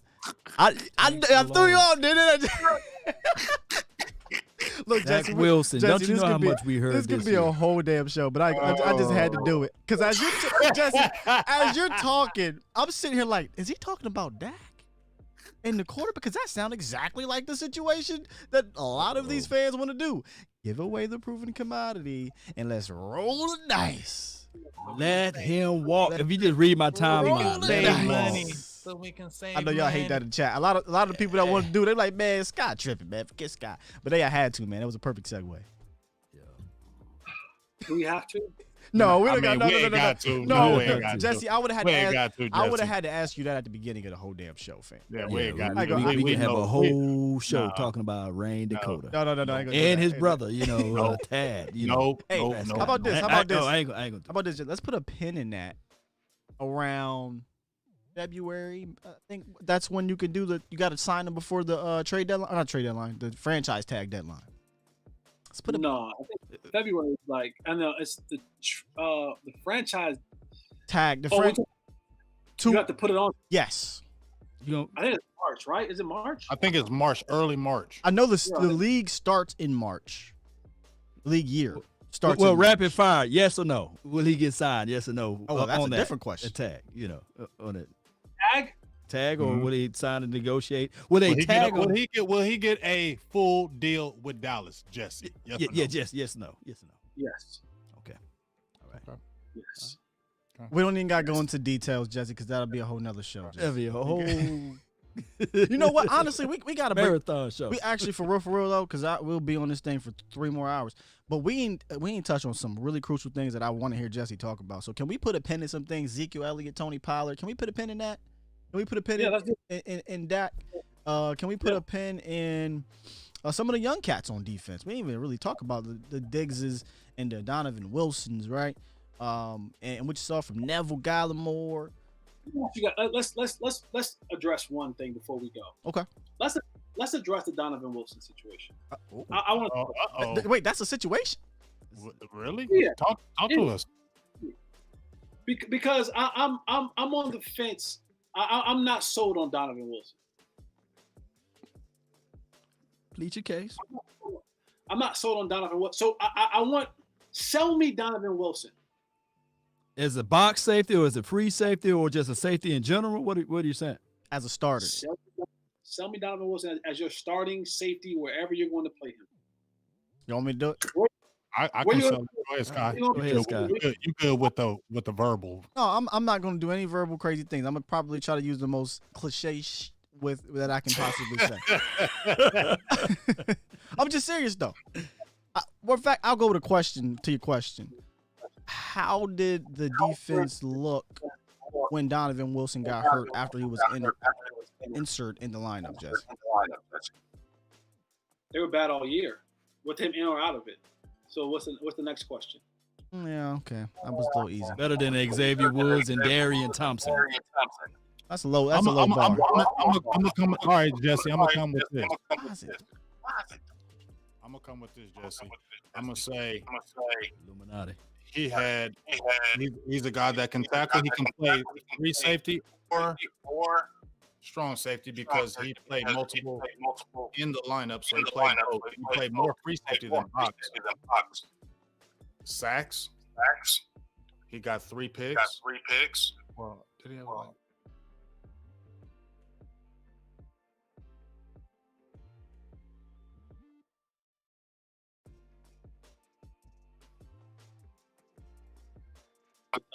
With Wilson, I think people get excited about his ability to hit.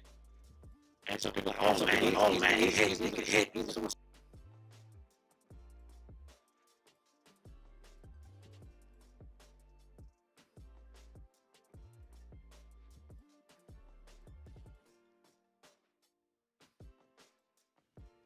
He will be exposed. The days of the Bob Sanders coming down and thumping people are dead, fellas. Are dead. He said Bob cost Sanders. your football team. And if you are not covering, if you're not rangy, and I mean, when I mean rangy, I mean Ty Matthews, I mean Mika Fitzpatrick. If you're not that kind of safety, the thumpers are no longer prevalent anymore in this league because we don't play in that type of league anymore. And what it's going to cost you is a 15-yard penalty, which we've seen a couple times in his short starting career, for unnecessary roughness or targeting or whatever you want to call it. And there were a lot of plays this year where he was beat in coverage. Now, that could be communication. That could be whatever it may, communication, signaling not getting right, guys not being able to talk it out. But the thing about Wilson is he has to get better in coverage. Yep. If you can't cover at safety, you're no good to me. Yeah, we get a thumping hit every now and again. You may draw the ball loose. Cool. But if you're giving up big plays over your head, you know, I see people in the text saying, "Oh, Jamal Adams can't cover to save his life." That's why Jamal Adams has 9 sacks. He's a linebacker. He's a linebacker. He plays 70% of the time around the line of scrimmage. So I will agree. So what it sounds like you're saying is, and you're right, you need to be able to cover in this league, and you absolutely need to be able to do that. But if you have that wart, then what I need you to be able to do, and this is why Jamal Adams is Jamal Adams, is to do something else at a very high level for me to have you out on that field. And yeah, what isn't they literally designed their defense around Jamal Adams. Oh, yeah, I don't want to compare him to Jamal. I'm just saying that's why Jamal can get away with not being a great cover safety, because they allow him to do other things that he's been very great at. But what I'm saying with Donovan Wilson, so far, young career, I still think he has the ability to get better in coverage. But that's one of the things, if you look at our film sessions and things with Donovan, we always say he's got to get better in coverage. Right. But you have to play more so you can understand how to do that at the safety position, because it's not the same at corner. Nonetheless, right now, the reason why I think a lot of Cowboys Nation is excited about him, if you can remove yourself from just the, he can hit thing, right? Because he can lay the wood. The ball seems to find Donovan Wilson. And in Dallas, the ball don't seem to find nobody at the safety position over the last decade. So if Donovan Wilson can't be an elite cover guy, then I just need you, Dono, to at least be a C. Be average at coveraging. As long as you're continuing to get that ball, because I believe he's responsible for something like, and I could be wrong, y'all, 5 or 6 turnovers in regards to fumble recoveries, forced fumbles, and interceptions. That would be the most that a Cowboys safety has had since maybe Barry Church. So that's a long time. So that's how I look at Donovan Wilson. A work in progress for sure.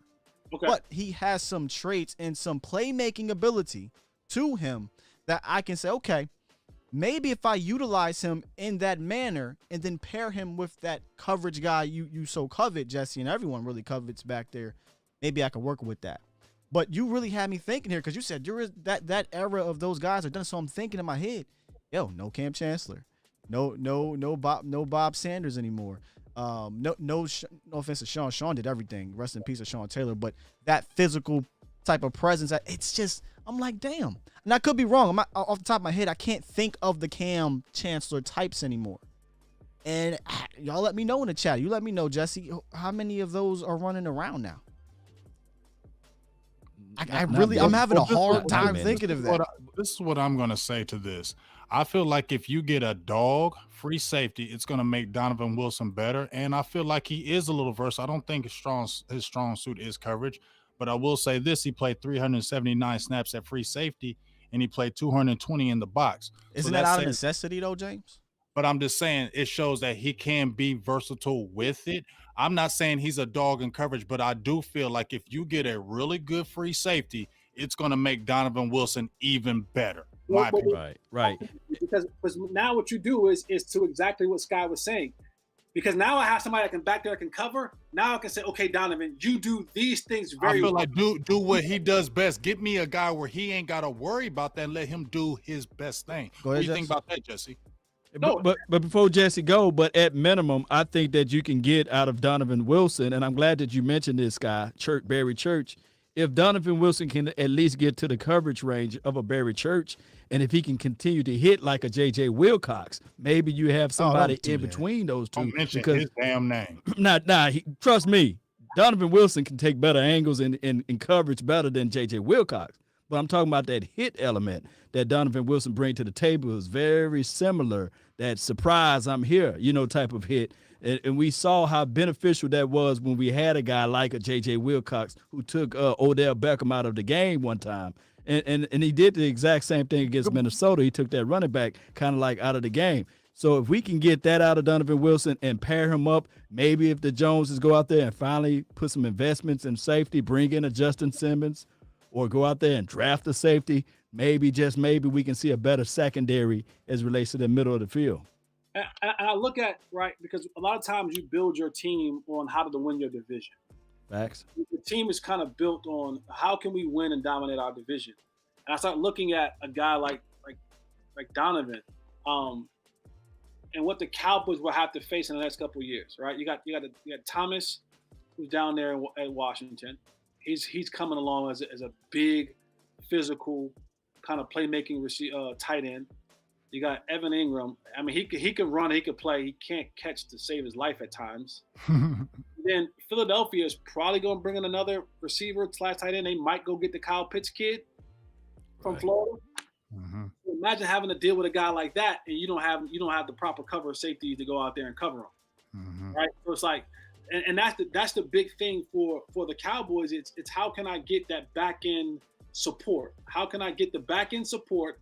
And now I got to figure out how I can get, Diggs is going to be here, but between J. Lou and Cheeto and Brown, where am I going to find all these guys? Because I need guys that can cover.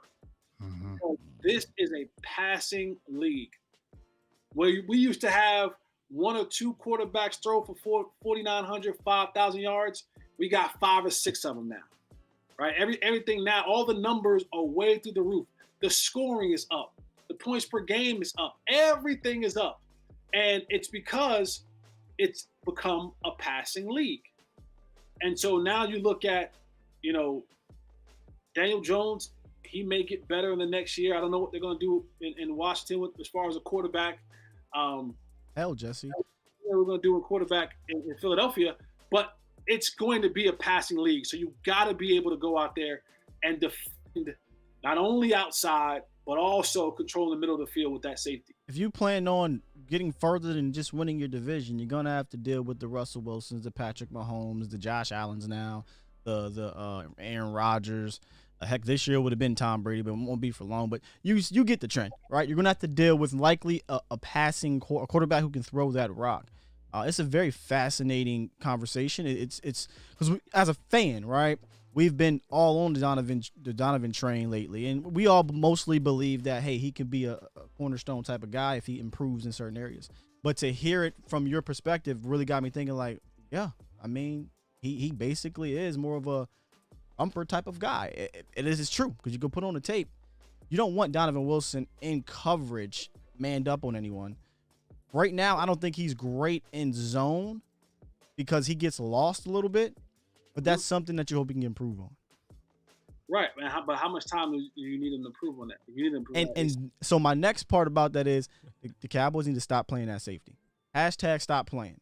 Go get you a guy that can cover. Now, I don't mean in the 6th round, the 7th round, the 5th round. I don't care if you got to spend money. I don't care if you got to draft one high. Go get you one. You had the opportunity to get an ET. I ain't just talking about this year. Earl Thomas, you could have got him a couple years ago. You passed. You had the opportunity to get a Tyrann Mathieu. You passed. For whatever reason, Jesse, you said, and we all agree, this is a passing league. It for sure is.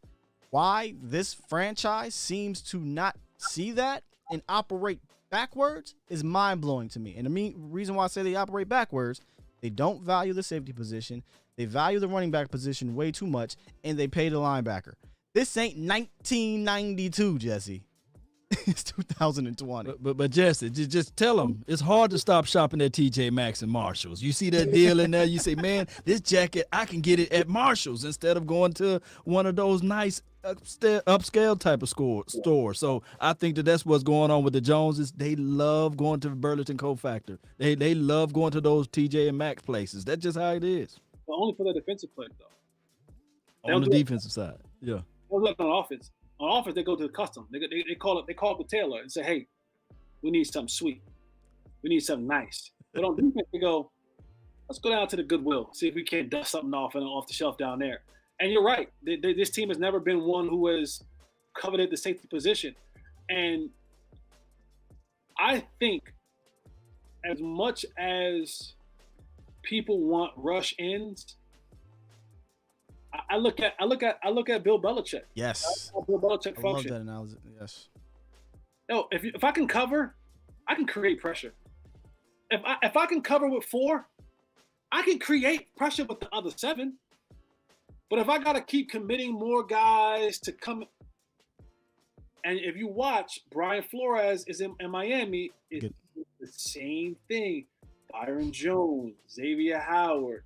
It's like, if I can cover, I can get the rest of these guys. I can create confusion up front. I can create enough pressure up front if I got guys on the outside that can cover.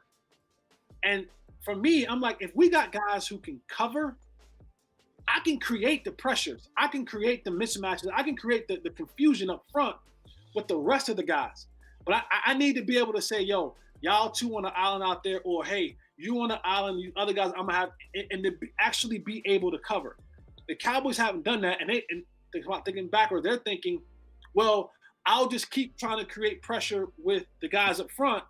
And quarterbacks now, again, the league is so, the ball's coming out in 2.5 seconds.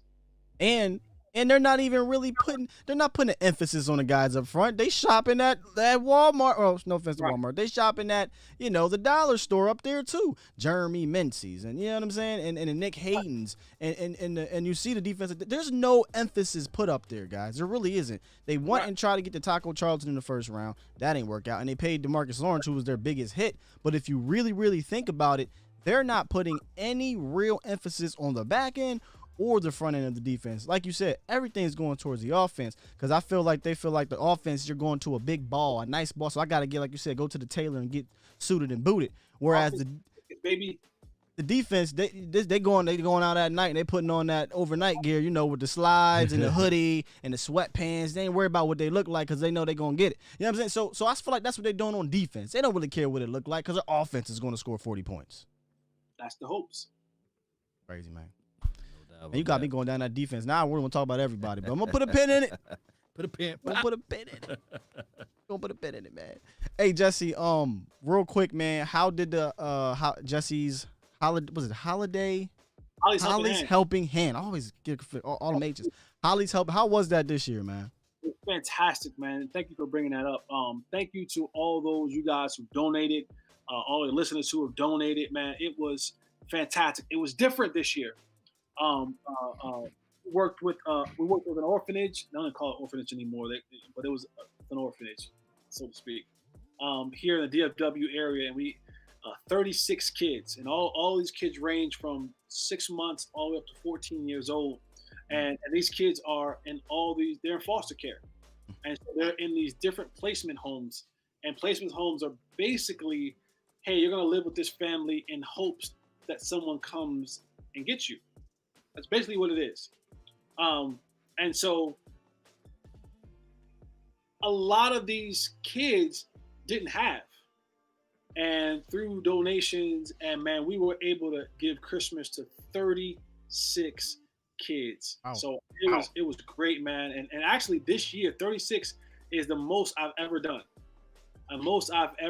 So that was great for me. I never did 36 before. Wow. The donations were amazing, man. We got some really great stuff. Let me give a shout out to Old Navy and Grapevine Mills Mall. The manager, the general manager of that store, Sarah, she did a wonderful job. Her staff did a wonderful job. Thanks to the volunteers that came out and helped shop and bag stuff up, man. It was a great opportunity to go and just meet some great people and be.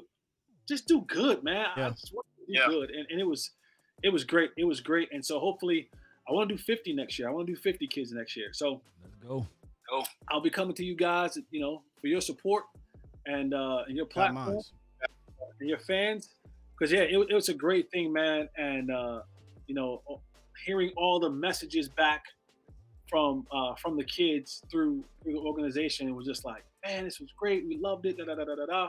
And so So it was fantastic. Thank you all, man. It was great. Because I was a little nervous. I'm like, man, we in this pandemic. I don't know how it's going to roll. It's going to, I was like, man, people probably tight, and I get it. I understand it. Nobody really got extras right now, and people showed up and showed out, man.